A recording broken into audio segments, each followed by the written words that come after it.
belakangan aku memilih rock karena itu adalah sikap. Jadi rock itu untuk aku luas banget, bukan hanya di musik. Kehidupan aku tuh rock.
Berlaga kayak jutawan.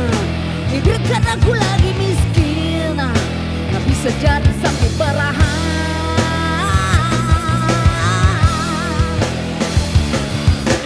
Kini hatiku telah terbuka lebar. Kini ku tahu siapa ku berkawan. Kini ku tahu dengan siapa ku berkawan.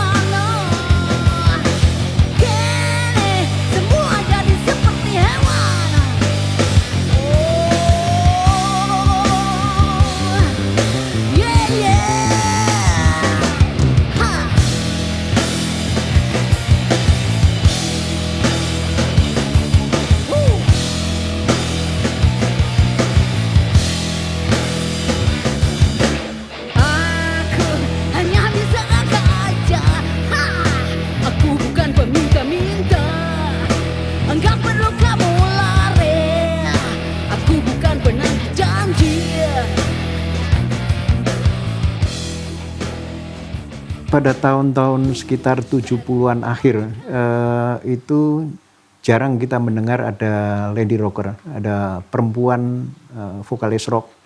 Dan satu yang kita syukuri dari Jawa Timur itu muncul GP, Sylvia Saartjie. Istilah lady rocker sendiri sebenarnya bukan sebuah istilah yang dikenal di luar negeri ya.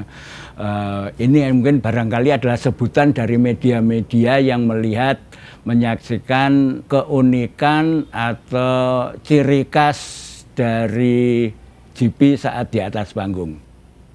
Pertama memang yang nyolok, yang ya artinya yang dia karena dia orang Malang dan banyak konser rock itu di Malang ya, dan dia pernah tampil bersama band besar gitu, sehingga dia dikenal oleh media lah, publik.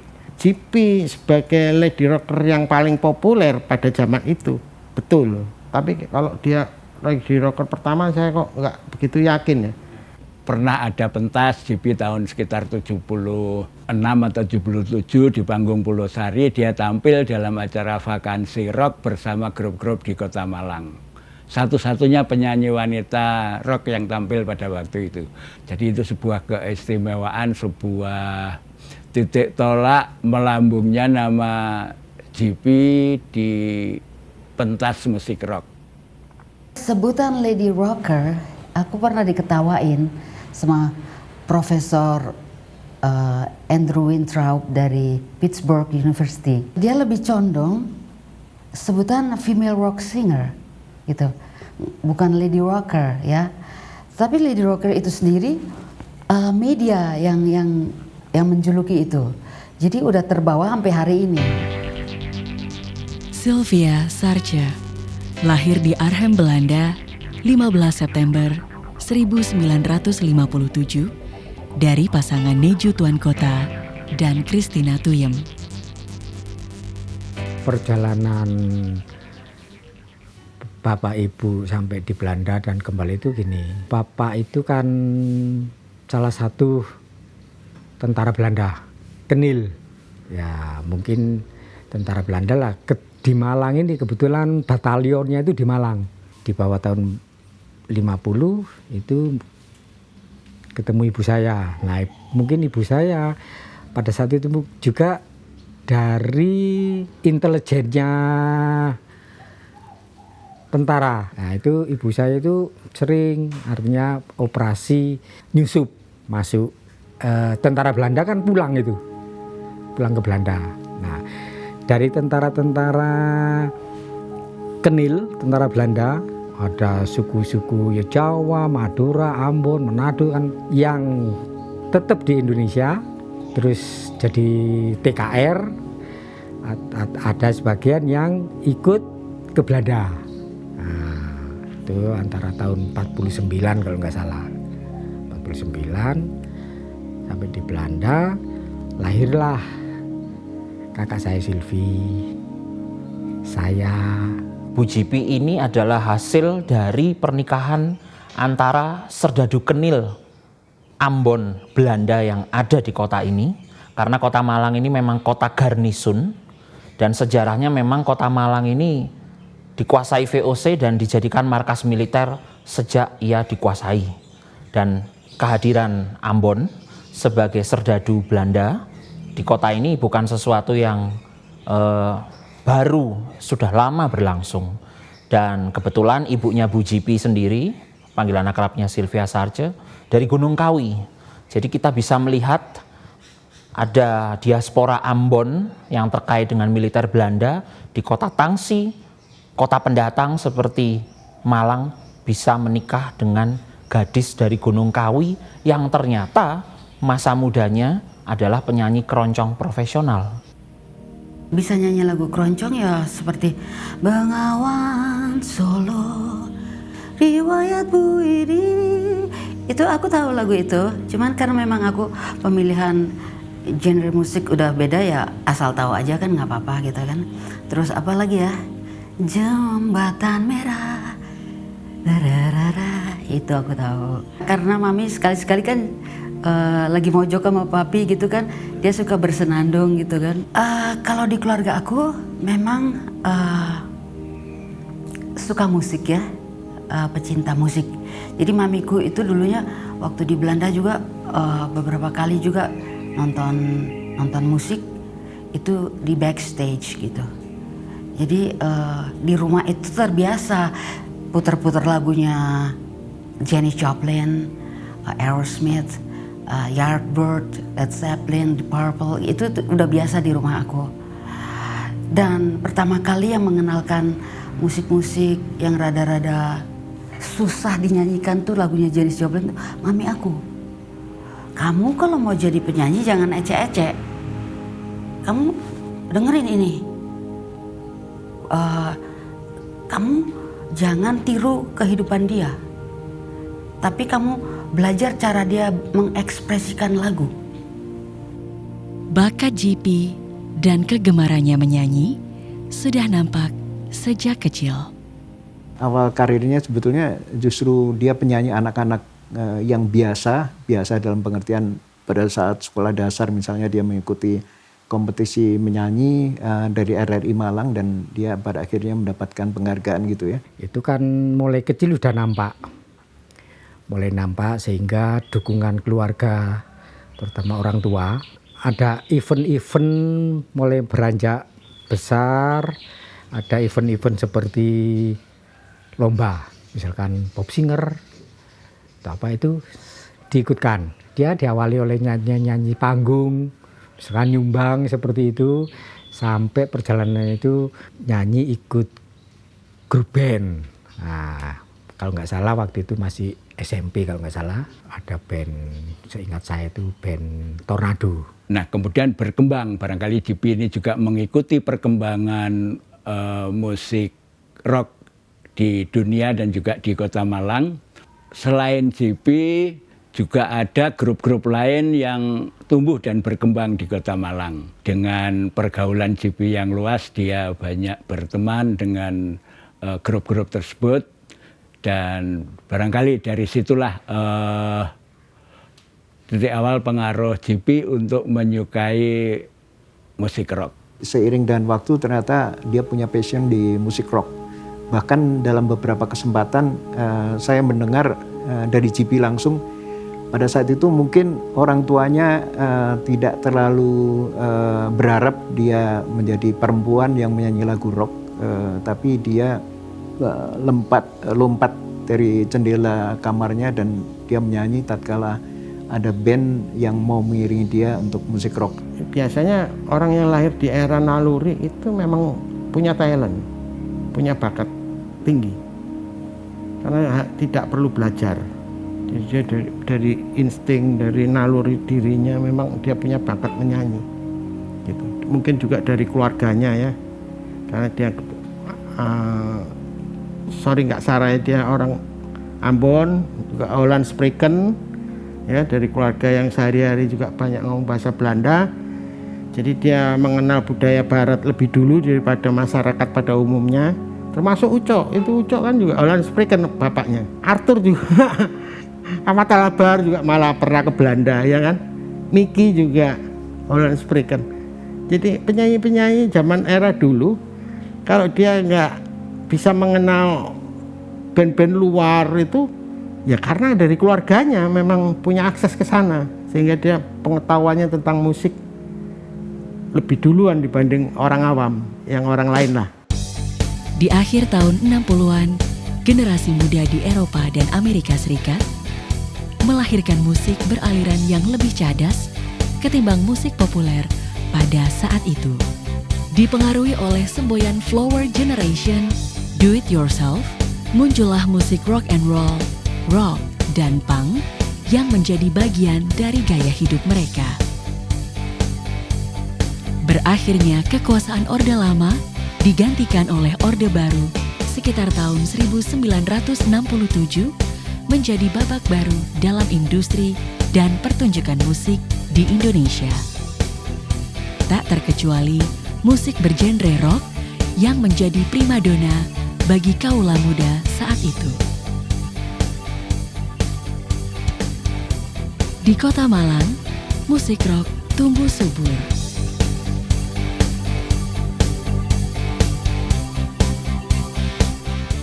JP besar di Kota Malang. Kota ini menjadi kota barometer musik rock sebetulnya di Jawa Timur. Rock sendiri kan muncul setelah Flower Generation, di mana secara global pasca Perang Dunia Kedua, generasi mudanya frustasi akibat Perang Dingin, khususnya yang terjadi di Vietnam. Dan nampaknya itu juga memiliki efek di Indonesia, khususnya pasca Presiden Soekarno melarang musik ngak-ngik-ngok.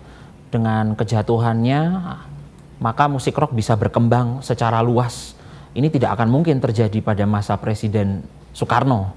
Dan dalam proses pencarian Orde Baru itulah muncul musik rock. Walaupun Orde Baru sendiri agak kurang nyaman melihat musisi rock yang berambut gondrong, kemudian bergaya hidup yang tidak sesuai tertib aturan gitu ya. Tetapi musik rock muncul sebagai bagian dari pencarian kebudayaan di awal Orde Baru. Masyarakat Kota Malang ini sangat menggandrungi musik beraliran rock. Ya.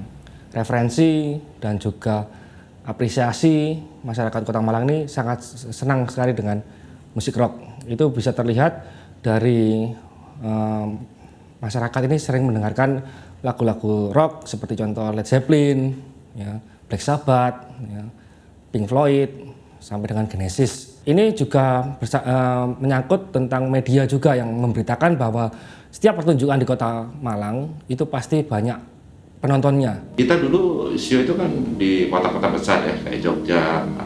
Emang paling ramai dan orang paling menikmati musik itu di Malang sebetulnya. Jadi umumnya orang kalau nonton band itu kan diam paling terakhir baru tepok gitu. Kalau Malang itu kayaknya kayak bola lah. Jadi menyatu dengan musisi gitu.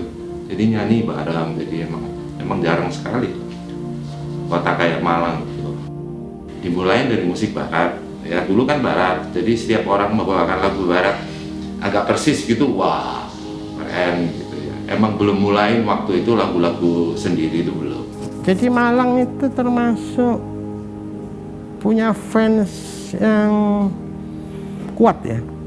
Padahal kotanya kan second city ya. Tapi animo mereka anak-anak mudanya terhadap konser rock luar biasa. Karena era 80 ke atas itu hampir setahun 3 kali minimal saya bikin di Malang itu konser. Selalu sukses gitu. Nontonnya full. Kalau saya bikin itu wis banyak tukang loak itu laris lah. Di pasar itu orang gadein sepatu kayak gadein apa buat beli tiket nonton.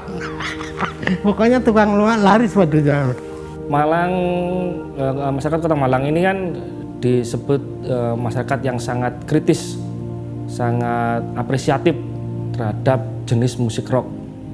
Sampai ada wartawan penulis yaitu Alif Saharani, yaitu dia menulis bahwa Malang ini sebagai city of monster. Masyarakat Kota Malang, terutama para pemudanya yang menyenangi musik rock ini sangat kritis terhadap band-band, ya, band ataupun musisi-musisi yang datang, ya, yang panggung di Kota Malang ini. Tidak hanya dari segi musik rock itu sendiri, karakter orang Malang itu sendiri. Kita ketahui bahwa dalam kebudayaan masyarakat di Jawa bagian timur, ya, itu ada beberapa budaya seperti budaya Mataraman, budaya Panaragan, budaya Osing dan Tengger. Nah, Malang ini adalah budayaan arek, di mana budayaan arek ini adalah budaya yang mengutamakan tentang solidaritas, terbuka. Nah, karakter inilah yang sama sebenarnya, sama seperti dengan karakter musik rock. Musik rock yang mengutamakan tentang keterbukaan, tentang kebebasan, itu akhirnya melebur menjadi satu, dan kecocokan itulah yang akhirnya membawa sebuah hal yang baru bagi kesenangan kaula muda pada masa 70-an, 80-an, 90-an. Panggung pertunjukan musik rock di Kota Malang punya cita rasa tersendiri. Beberapa panggung yang sering dipergunakan untuk pertunjukan musik rock di Kota Malang ini, salah satunya adalah GOR atau gelanggang olahraga tenun. Itu biasanya juga dipakai untuk olahraga basket. Tahun 60-an sampai awal 70-an sangat populer dipergunakan oleh grup-grup dari luar kota untuk main di Kota Malang. Ya seperti biasanya para penontonnya itu hadir dengan membayar tiket ya. Jadi dan itu bukan dari kalangan menengah ke atas saja, tapi juga dari kalangan menengah ke bawah. Mereka sempat menjual celana jeansnya untuk bisa membeli tiket, sehingga ada tuntutan karena sudah mengeluarkan uang untuk membeli tiket, dia harus memperoleh sebuah pertunjukan yang memenuhi selera dia. Penggemar rock di Malang sendiri dia punya spesifikasi sendiri ya. Jadi dia itu penontonnya fair. Artinya kalau artis itu atau band itu tampil bagus, dia akan menyambut dengan baik. Tapi kalau mainnya jelek, soundnya jelek ya itu tadi bisa dilemparin sandal. Yang kedua, era tahun 80-an itu 70-an penontonnya hampir semuanya mabuk. Kalau datang ke gedung itu bau minuman semua sudah. Jadi sebelum berangkat itu mereka kayaknya nenggak entah topi miring kayak minuman apa gak tahu, masuk gedung itu pokoknya minuman, bau minuman penontonnya semua. Sehingga ya saya penyelenggara kan ya jantungan juga kan. Ya untungnya anak-anak itu kan setelah ada kejadian di Malang rusuh tahun 83 saya bikin God Bless sama Kiret. Karena tuntutan penonton Malang yang tidak ingin cepat bubar, akhirnya penontonnya marah. Karena ada yang baru masuk, kebagian baru 5 lagu habis, konsernya selesai. Marah, rusuh, lepar-lepar lah. Pada masa itu, musik rock sulit dipisahkan dari industri rokok. Tahun-tahun 70-an itu banyak pabrik rokok di beberapa kota, Jakarta, Jawa Tengah, kemudian Jawa Timur itu mempromosikan musiknya itu melalui industri musik yang kira-kira penontonnya massal. Zaman dulu tahun 70-an itu dangdut belum populer. Rhoma Irama memang sudah ada, tapi generasi yang dangdut menguasai pasar itu belum ada. Yang ada adalah rock. atau Silviar Sarce yang muncul itu sebetulnya pabrik-pabrik rokok ini sedang mempromosikan produknya itu melalui meng-hire para penyanyi itu untuk tampil. Di Jawa Timur itu ada Bentul, ya. Kemudian ada Jarum, kemudian di Kediri itu ada Gudang Garam, dan pabrik rokok ini selalu mempromosikan kegiatan itu melalui musik dan pilihannya adalah rock. Kalau rokok emang memegang peranan penting waktu di zaman lahir-lahir musik rock, dan kebanyakan emang show-show yang besar itu selalu disponsorin oleh rokok. Dulu mulainya dari zaman saya aja dulu kan ikut band Bentul dan dari perusahaan rokok juga. Jadi yang mendukung itu emang rata-rata bisa tur panjang, bisa ke daerah itu kan biayanya besar. Kalau kita nggak ada sponsor ya susah. Dan waktu itu satu-satunya sponsor yang mau mensponsorin musik rock itu ya rokok. Lainnya enggak. Saya mulai di rock itu kan tahun 80. Itu masih rokok itu partisipasi aja sifatnya. Enggak main sponsor lah gitu. Baru pada tahun 83, nah Jarum, waktu itu launching Jarum Super, nah itu pertama kali sponsor saya. Itu duel God Bless sama Sas di Tambak Sari. Aksi panggung memegang peran penting bagi kesuksesan sebuah band atau musisi rock pada masa itu, tak terkecuali bagi JP. Aksi panggung yang atraktif dan album pertama yang sukses membuatnya semakin populer. Awalnya dari nyambung yang tadi itu Tornado ya, itu dari acara-acara ulang tahun semakin hari sampai keluar kota, sampai jauh, sampai di Banyuwangi. Tapi that time udah masuk di pemberitaan media. JP ini mengawali lagu-lagunya memang berangkat dari lagu-lagu orang lain ya. Jadi dia membawakan lagu dari Janis Joplin, dari Beatles, dari Pink Floyd. Namun dalam perkembangannya sekitar tahun 78 dia mulai masuk dunia rekaman dan album perdananya itu memuat satu lagu yang menjadi hit saat itu, judulnya Biarawati. Itu karya Yana Antono. Saya cenderung penampilannya rada aneh, jarang gitu. Jadi perempuan yang rambutnya dia kan rambutnya keriting gitu kan, emang dari penampilannya emang jarang, dan suaranya dia bisa menghayatin. Kebetulan lagu Biarawati itu kan nafasnya nafas gereja sebetulnya, ya kan nafasnya, jadi mungkin dia bisa menghayatin aja.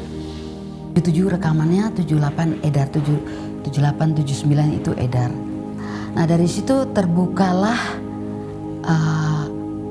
pekerjaan untuk show kemana-mana dari album pertama itu.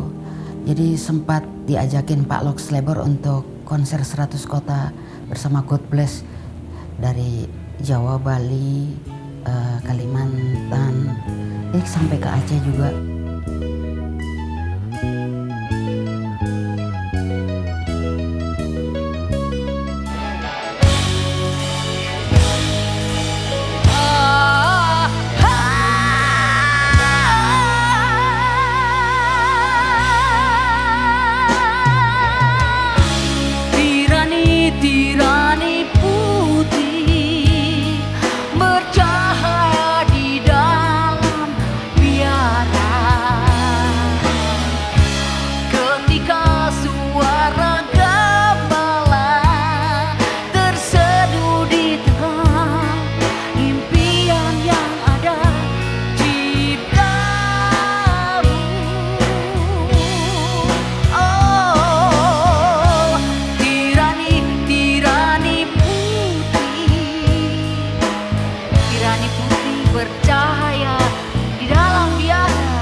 panggung yang atraktif dan kostum yang unik menjadi ciri khas sosok JP.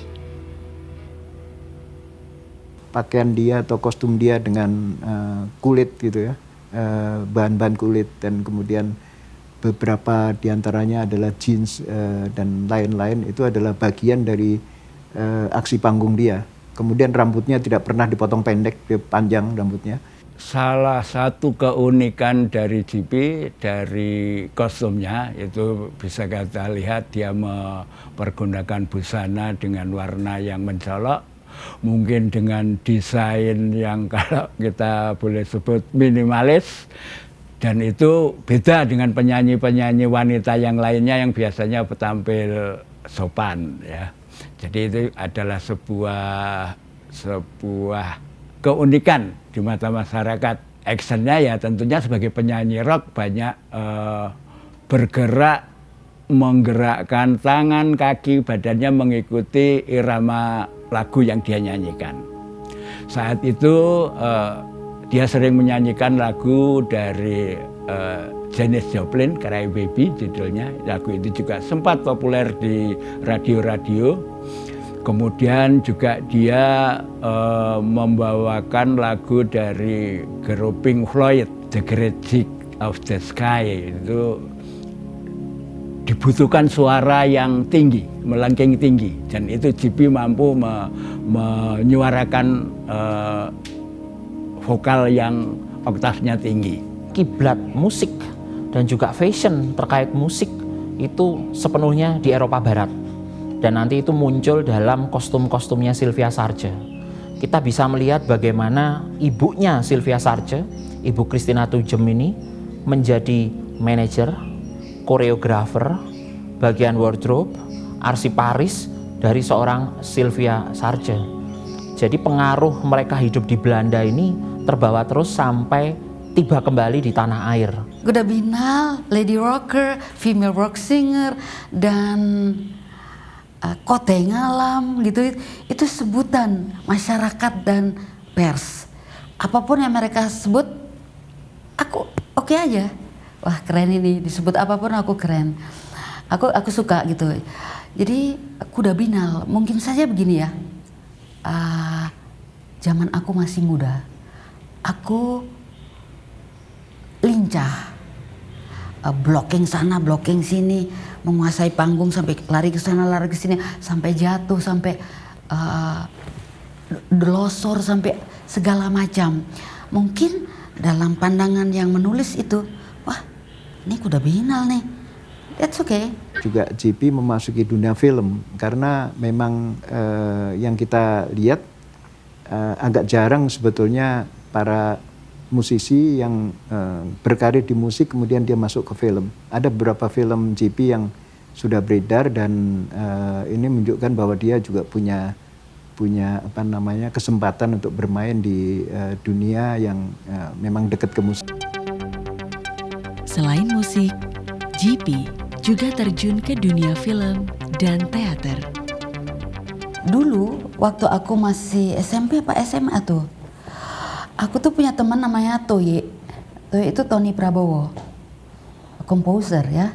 Dia kan anak Malang. Terus dia bilang, Jip, ayo teman-temanku dari Jogja bikin teater nih. Apa ikut teater? Aku bilang gitu. Wes lah, udahlah pokoknya kita ketemu dulu. Terus habis gitu ada lagu, ada mesti berakting sedikit. Itu ada yang namanya Coki, anak Jogja juga temannya Toye. Dia kasih sedikit pelajaran acting gitu ya. Oh ternyata itu begini. Jadi waktu itu kita Toye dan kawan-kawan dan aku menampilkan cerita itu Cindelaras. Cindelaras itu ditampilkan di SMA Dempo. Di tengah karirnya yang sedang naik, angin kencang menerpa JP. Jadi waktu itu ada masa-masa yang sulit ya. Kembali lagi mami aku yang menguatkan. Seperti contohnya Biarawati Meledak, yang lain-lainnya, album Jalan. Aku mau menikah. Tetapi aku mau menikah itu tahun 82. Itu persiapannya sudah ada, lamaran tuh akan segera dilaksanakan, pakaian menikahnya sudah ada. Tiba-tiba pas di hari ulang tahunku, tanggal 15 September itu, calon aku meninggal. Dan di rumah Pandan Laras itu sudah ada kue tart yang aku udah kursus bikin kue tart, kursus apa itu.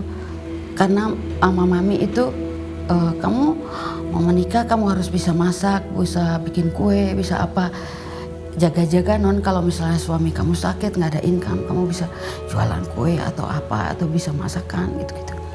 Pacar aku meninggal tepat di 15 September tahun 82. Nah, jadi dia tuh ceritanya mau datang dengan pesawat terakhir atau apa atau nggak tahu. Jadi kita tuh nungguin sampai 8:30 malam ini kok dia nggak datang-datang ke Pandan Laras. Omanya datang. Terus omanya datang kok langsung ke rumah belakang gitu ya. Aku nggak begitu perhatiin karena tamu-tamuku tuh antara lain kayak Arthur Kaunang, Uco Aka, teman-temanku. Tapi di belakang itu udah heboh. Ini datang satu orang datang itu kok mukanya sedih, ada apa gitu. Begitu aku dibisikin, aku langsung pingsan bahwa pacar aku meninggal. Kemana ku bawa semua resah hatiku,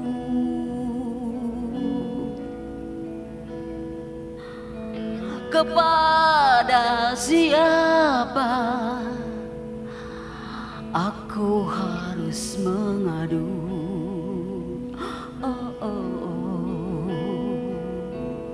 Sedangkan kau bulan jauh tinggi di awan, teriak tangisku pasti takkan kau dengar.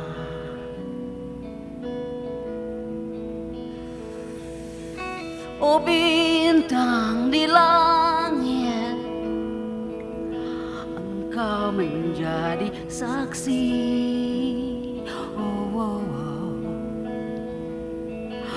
Ketika air mata jatuh satu persatu,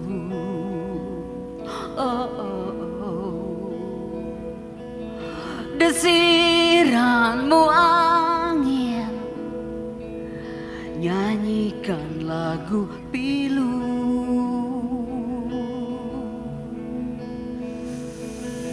Kau bawa diriku dalam alunan itu.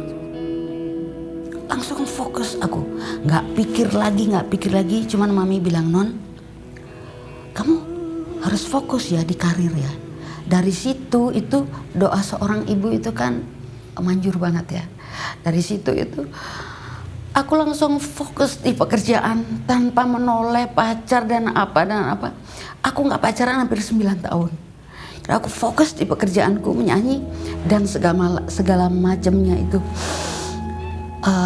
Aku memang nggak mau, aku nggak pikir lagi sudah gitu. Tuhan punya rencana tersendiri dengan nasib seseorang ya, hidup seseorang itu Tuhan punya rencana tersendiri. Mungkin saja kalau aku berhenti menikah tahun 82, mungkin saja aku nggak bisa menikahkan adik-adikku. Waktu berputar, arah angin berganti, industri musik pun bergeser. Seorang penyanyi yang lahir di era yang tidak membutuhkan industrialisasi. Jadi dia masih, penggemarnya sendiri belum mengenal musik rock Indonesia.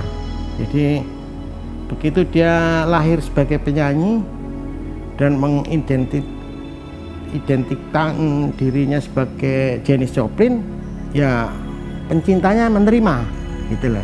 Karena style penampilannya yang mirip, gayanya juga ya, cara nyanyinya juga, dia populer pada zaman itu. pada tahun 70-an akhir sampai 80-an. Setelah era industrialisasi musik rock, dia nggak kebagian karena dia kan nggak ada album rekaman yang booming. Dia nggak mendapatkan produser yang bagus gitu. Jadi kemungkinan sebetulnya penyanyi laku atau enggak, bagus atau enggak itu tergantung yang mengarahkan. Cuman kalau kita sendiri itu bingung gitu. Kalau nggak ada yang mengarahkan dengan baik, ya kita ikut. Suatu kali mungkin dia akan dapat penata musik yang baik, ya, terutama produser yang baik. Ketika industri tidak berpihak kepadanya, JP tetap produktif mencipta 240-an lirik yang siap direkam, membuat konsep bisnis industri musik, hingga menjadi wartawan.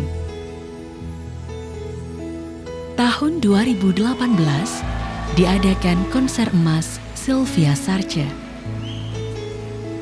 I love you. Hingga kini, undangan untuk menyanyi di berbagai kota masih berdatangan. Ucapkan terima kasih buat Belakangan aku memilih rock karena itu adalah sikap. Ya. Sikap. Jadi rock itu untuk aku luas banget, bukan hanya di musik. Kehidupan aku itu rock. Apa yang aku jalanin selama ini adalah rock. Gitu loh. Jadi itu bukan hanya di musik aja rock, perjalanan aku tuh rock gitu loh. Yang aku alami hidup aku tuh rock gitu loh. Jatuh bangun aku dan segala macam aku, keluh kesah aku, kesedihan aku, itu rock.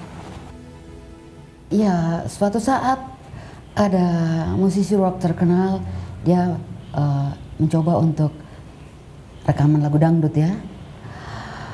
Nah, dan meledak. That time tuh ada produser datang ke aku, Mbak Sylvia, ini Mbak rekaman 100 juta mau nggak gitu. Gua lagi nggak punya duit, 100 juta gitu banget. Cuman aku kembali lagi, aku udah memilih sikapku untuk musik rock. Apapun yang terjadi aku nggak boleh beralih. Aku harus setia di dunia yang sudah aku pilih. Itu adalah sikap. Dan maaf banget, jadi aku tolak waktu itu. Ketekunan, laku, kerja, dan sikap JP adalah kerja seorang maestra. Maestra Sylvia Sarce memberi warisan yang besar bagi sejarah musik rock dan perempuan di Indonesia.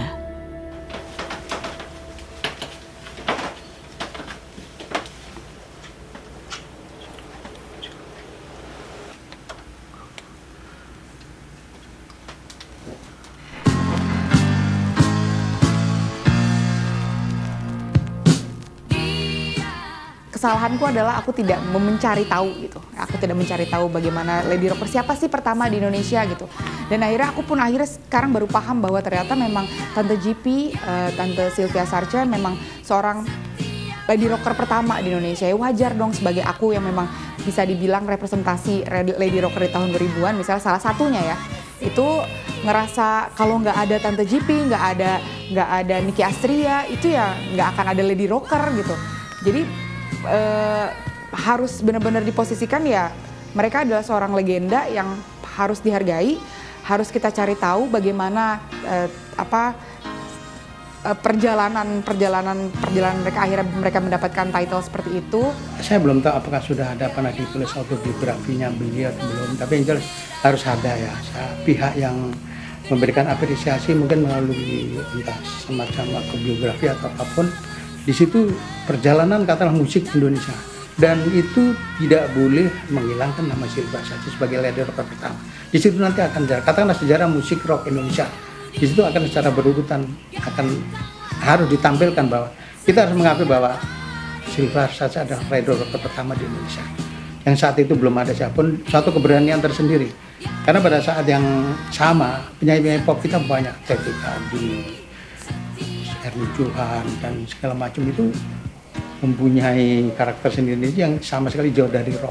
Nah ini keberanian seorang Sylvester untuk mendobrak dari sisi musik rock itu luar biasa.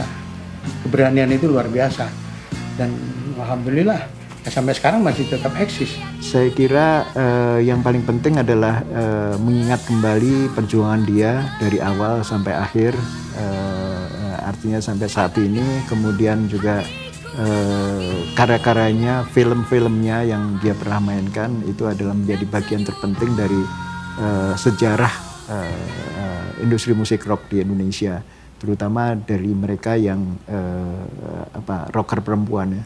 Jadi itulah yang harus kita catat sehingga ini akan menjadi role model bagaimana anak-anak muda kalau Anda punya bakat, merasa punya bakat, punya passion, punya kesempatan itu bisa mencontoh satu di antaranya Sylvia Sarce. Media tahun 1970-an sudah membaptis seorang Sylvia Sarce, GP, sebagai lady rocker pertama Indonesia. Dan kini, sesudah lebih dari sekian dekade, bagaimana nih posisi lady rocker Indonesia? Bagi saya, seorang Sylvia Sarce itu tidak hanya harus dikenang, tapi dia juga harus dirayakan. Dan Sylvia Sarce sangat amat memberikan peran penting sebagai orang yang membabat hutan bagi generasi rocker perempuan selanjutnya.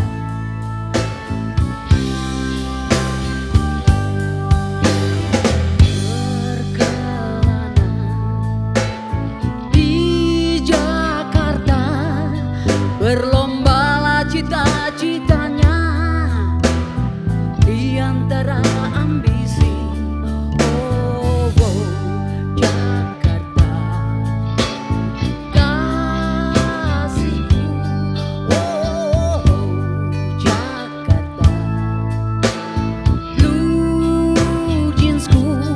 Oh, oh, Jakarta, air mataku pula.